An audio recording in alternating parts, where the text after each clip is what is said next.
Bonjour mes bien-aimés, ce matin je vous bénis au nom de notre Seigneur Jésus-Christ de Nazareth. Je vais vous raconter l'histoire que mon pasteur nous avait racontée en Afrique. Dans un village se trouvaient deux femmes qui étaient vraiment amies, et l'une était chrétienne, l'autre ne l'était pas. Elles étaient toutes les deux commerçantes au marché.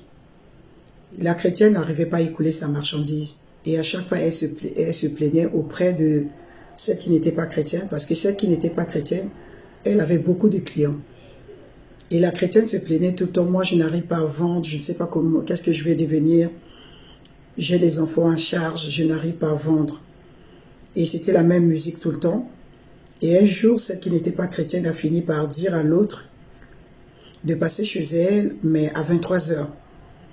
Et celle qui était chrétienne, elle est passée chez l'autre à 23 heures. Selon les indications de sa copine, elles se sont retrouvées au bord du fleuve à 24 heures. Et celle qui n'était pas chrétienne a commencé à faire des prières. Je pense que c'est des prières incantatoires. Pendant qu'elle priait, il y a eu une sirène qui est sortie de l'eau. Elle a pris les deux femmes et les a emmenées sous l'eau. Et quand elles sont arrivées, les démons qui étaient là-bas ont reconnu la chrétienne. Ils ont dit à celle qui n'était pas chrétienne, qui est entre guillemets leur cliente, mais pourquoi tu nous ramènes celle-là? Leur cliente leur dit, mais c'est une copine à moi, comme j'ai l'habitude de vous ramener d'autres personnes, elle n'arrive pas aussi à écouler sa marchandise. Et les démons ont dit, non, celle-là c'est pas possible qu'elle remonte avec toi. Celle-là nous allons la garder ici. Et celle qui n'était pas chrétienne dit, mais pourquoi vous allez la garder ici? Elle dit, c'est parce que quand elle était là-bas, sur la terre, avec ses prières, avec son église, quand il prie, regarde. Et celle qui n'était pas chrétienne regarde, il y avait des démons qui n'avaient plus des bras, des démons qui n'avaient plus des pieds, des démons qui n'avaient plus des oreilles, des démons qui étaient vraiment mal en point. Ils étaient malades. Parce qu'à chaque fois, la chrétienne priait, donc c'était soit l'oreille du démon qui était coupée, soit ils étaient enchaînés. Il dit, si on la laisse repartir avec toi, elle va continuer à faire ses prières et nous ne pouvons pas se permettre. Et la non-chrétienne a dit, non, c'est pas possible parce qu'en venant ici, il y a des gens qui nous ont vu venir ensemble. Il dit, nous, on s'en fout de ce que toi tu penses, nous, on ne peut plus la lâcher. Et cette chrétienne s'est retrouvée sous l'eau. La non-chrétienne, on l'a libérée. Après des jours, on a constaté la disparition de la chrétienne. Et il y a des personnes qui ont reconnu effectivement qu'ils ont vu cette femme ensemble avec son amie. Et elle a fini par raconter l'histoire que je suis en train de vous raconter. Bien-aimés, ce matin, je suis venu parler du choix des amis. Tu n'es pas obligé de prendre tout le monde comme confident. Tu n'es pas obligé de choisir tout le monde comme ami. Cette femme chrétienne, elle s'est retrouvée sous l'eau, enchaînée pour deux pas, parce qu'on n'a jamais retrouvé son corps. Elle a laissé ses enfants, elle a laissé son mari. À cause de quoi? À cause d'une amie qui lui a donné les conseils qui n'étaient pas bien. J'ouvre une parenthèse pour dire que je ne parle pas forcément parce que celle a été païenne, non. Je parle de choix des amis pour tout le monde. Que tu sois chrétienne ou pas, tu n'es pas obligé de marcher avec tout le monde. Tu n'es pas obligé de prendre tout le monde comme meilleure copine et lui raconter tes histoires. Si cette femme chrétienne avait une copine chrétienne qui craignait le Seigneur, certainement elle allait dire, non, c'est pas grave ma soeur, on va continuer à prier, ne désespère pas. Tu peux te contenter de ce que tu gagnes aujourd'hui. Elle n'allait pas se retrouver enchaînée et enfermée sous l'eau. Bien aimé, combien de jeunes filles aujourd'hui se retrouvent enceintes? Combien de jeunes filles ont perdu leur virginité à cause des conseils des copines? Combien de garçons aujourd'hui se retrouvent derrière des barreaux en prison parce qu'ils ont suivi telle ou telle copine, tel ou tel ami? Combien de femmes mariées, oh bien aimé, se retrouvent à commettre l'adultère parce que tu as une copine qui te conseille mal, qui te dit, mais si ton mari arrive à te tricher, pourquoi pas toi? Et comme toi, tu n'as pas la crainte de Dieu, tu fais la même chose. Elle te dit, oui, tu peux trouver quelqu'un qui va te donner, qui peut te dépanner. Au Gabon, on appelait, il y avait le chic, le choc et le chèque. Le chic, c'est celui qui est beau. Tu l'aimes à cause de sa beauté. Et tu le présentes à tout le monde. Le chèque, c'est celui qui te donne de l'argent, mais tu ne l'aimes pas. Le choc, c'est celui il a la performance sexuelle. Et tu te retrouves dans des situations comme des païennes. Parce que quoi? Tu es entouré de mauvaises personnes. Oh bien-aimé, ce matin, je suis venu t'interpeller. Tu n'es pas obligé, tu as le choix de choisir des personnes qui peuvent t'entourer. Il y avait une copine, il y avait une sœur qui m'appelait la dernière fois. Elle me racontait l'histoire d'une autre sœur, mais en la critiquant. Elle passait tout son temps à dénigrer l'autre sœur. Je l'ai raccroché au nez parce que j'étais au volant. Je dis, je te rappelle. Mais bien aimé, je ne vais pas te rappeler. Parce que mes oreilles ne sont pas des ordures. Ou n'importe qui va venir déposer n'importe quoi. Bien aimé, même celle qui va à l'église, la Bible dit qu'on reconnaît un arbre par ses fruits. Quel est le témoignage de cette personne qui te parle? Quel est le témoignage de cette personne que tu as pris parce qu'elle parle en langue, parce qu'elle prophétise, parce qu'elle prêche? Et tu as pris cette personne comme ta copine? Non, bien-aimé. C'est pas parce que la personne va à l'église que la personne crée le Seigneur. C'est pas parce que la personne va à l'église, parle en langue, prêche l'évangile. Regarde le témoignage de la personne. Est-ce que la personne a la crainte de Dieu? Est-ce que cette personne craint réellement le Seigneur? Si elle ne craint pas le Seigneur, même si elle parle en langue, même si elle prophétise, même si elle prêche, même si tout le dimanche elle va à l'église, bien-aimé, sépare-toi d'elle. Sépare-toi de lui.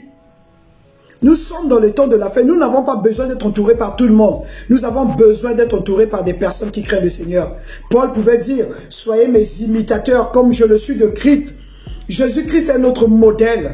Jésus-Christ est celui que nous pouvons suivre parce que lui, il ne va jamais t'amener à faire des erreurs.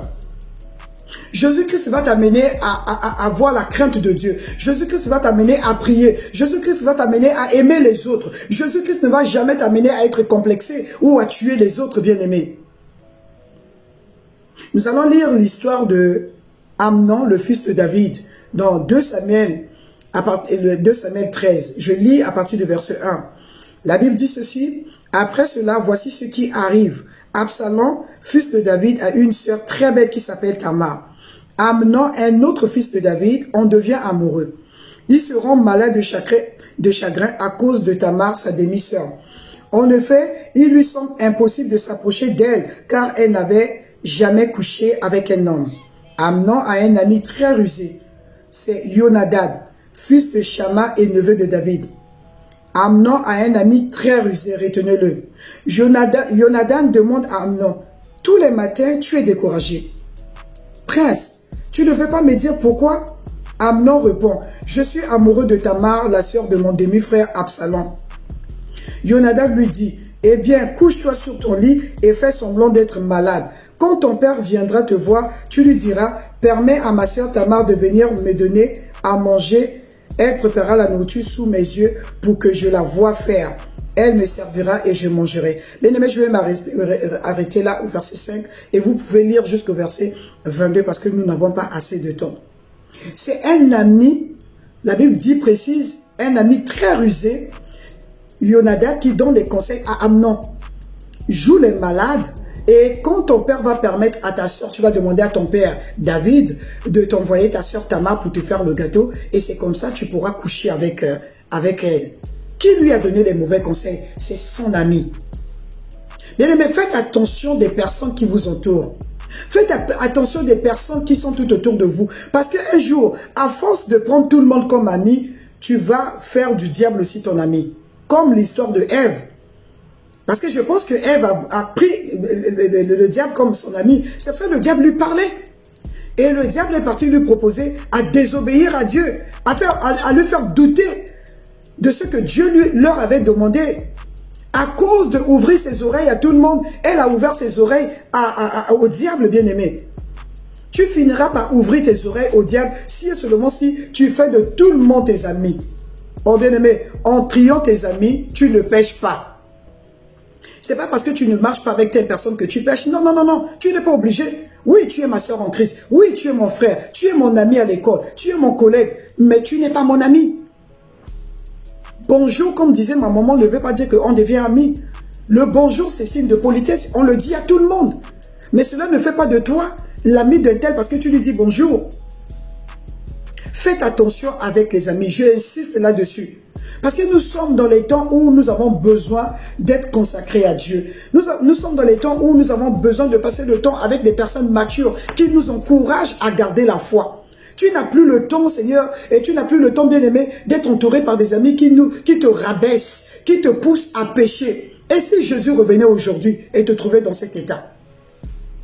Qu'est-ce que la parole de Dieu nous parle dans 1 Corinthiens 15, le verset 33? Je lis dans la parole vivante, dans la version parole vivante. La Bible dit, attention, ne vous laissez pas séduire par de tels slogans. Souvenez-vous que les mauvaises compagnies corrompent des bonnes mœurs. Elles ruinent toute morale et dégradent le caractère le plus résolu. Elles ruinent toute morale et dégradent le caractère le plus résolu. Certainement, toi, tu avais tes principes plutôt. Tu étais quelqu'un qui s'habillait décemment. Tu étais quelqu'un qui ne voulait pas être dans la drogue, qui ne voulait pas être dans telle ou telle bêtise. Mais à cause de fréquenter des personnes toxiques, aujourd'hui tu t'habilles en laissant ton ventre dehors. Aujourd'hui tu prends l'alcool parce que l'autre te dit mais c'est pas grave. On dit, même les caractères les plus résolus, même ceux-là qui avaient mis tout autour d'eux de ne pas pécher, mais à force de côtoyer ces personnes, ils t'attirent vers le bas.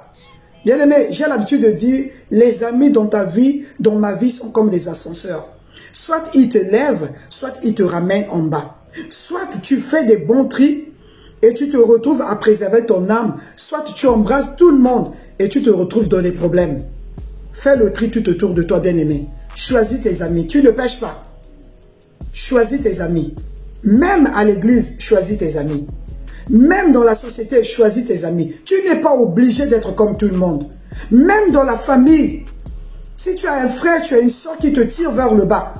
Bien aimé, soit tu lui expliques que je ne peux plus marcher avec toi si tu ne changes pas. S'il refuse, sépare-toi. Tu ne pêches pas. Tu ne commets pas un péché. Au contraire, tu vas préserver ton âme. Que Dieu vous bénisse. Comme d'habitude, je ne peux pas finir ma vidéo sans interpeller quelqu'un qui n'a pas encore donné sa vie à Jésus. Bien-aimés, à cause du péché de Adam et Ève, nous nous sommes séparés de Dieu. Mais gloire soit rendue à notre Dieu qui n'a pas voulu nous laisser dans la bassesse du péché. Il a envoyé son Fils unique, Jésus-Christ de Nazareth, afin de nous réconcilier avec le Père. Et je te donne cette opportunité. Si tu veux te réconcilier avec Dieu, fais cette prière avec moi. Seigneur Jésus, je te dis merci encore pour ce moment.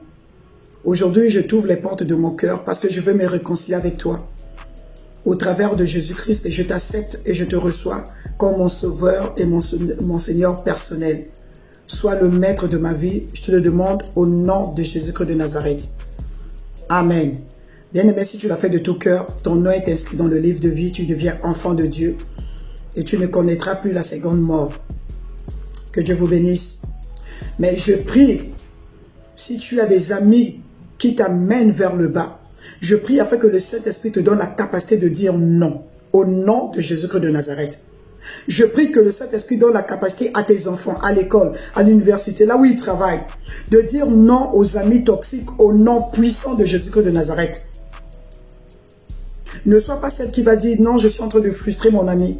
Bien-aimé, mieux vaut sauver ton âme que de marcher avec tout le monde. Que Dieu te donne cette force. Que Dieu te donne cette capacité au nom puissant de Jésus-Christ de Nazareth. Amen. Que Dieu vous bénisse. À très bientôt. Bien-aimés, partagez les vidéos. Demandez aux autres aussi de s'abonner. Parce que nous, ici, nous parlons que de Jésus. Nous parlons de l'évangile. Nous n'avons pas d'autres messages. Je ne raconte pas des fables, des histoires. Mais je parle de l'évangile qui nous libère du péché. Que Dieu vous bénisse abondamment. Amen.